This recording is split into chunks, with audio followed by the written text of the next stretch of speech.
OMG, Sian, malalim ang hugot. Patama nga ba sa nobyang si Kim Chiu? Wala na yung love lock pero tayo pa rin. Thank you, Kim.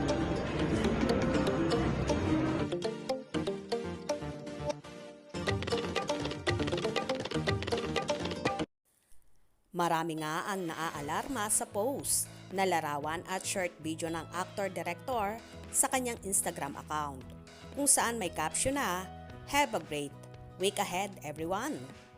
Samantala may isa pang larawan din na ipinost si Sian at may nakalagay naman na "Missing you so much" sa naging caption nito.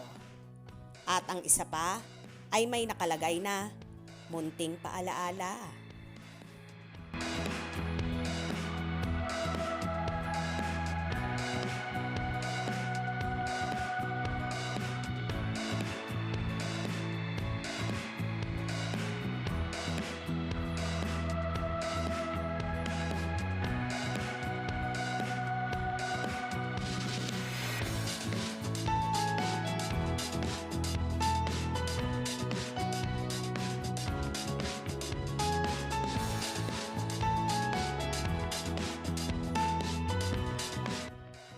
Tila, miss na nga ng aktor ang nobyang si Kim Chiu dahil matagal-tagal na rin silang hindi nagkakasama.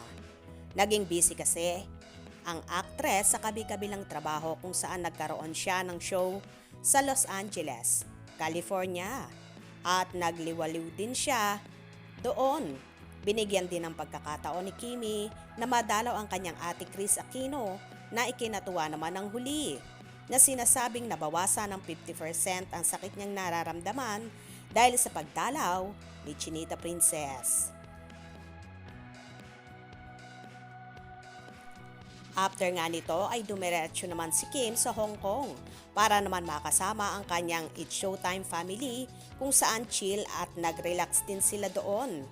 Pag-uwi naman niya ay naging busy na ulit siya sa It's Showtime at sa pagpupromote ng kanilang seryeng trending palagi at pinag-uusapan, ang Linlang.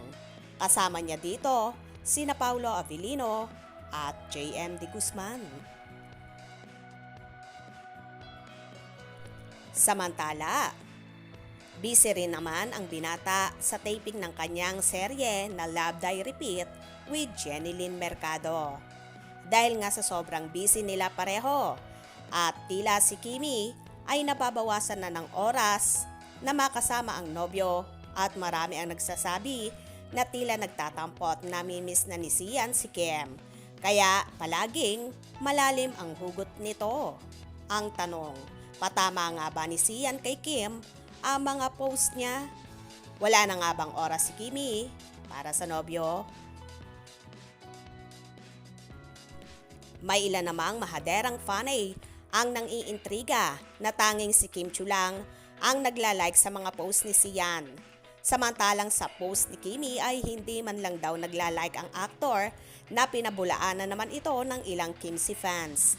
At sinasabing wag gawa ng intriga ang lovebirds dahil okay na okay sila at matatag ang samahan at pagmamahalan. Well, wag na nga talagang intrigahin ang dalawa dahil hindi sila mapaghihiwalay.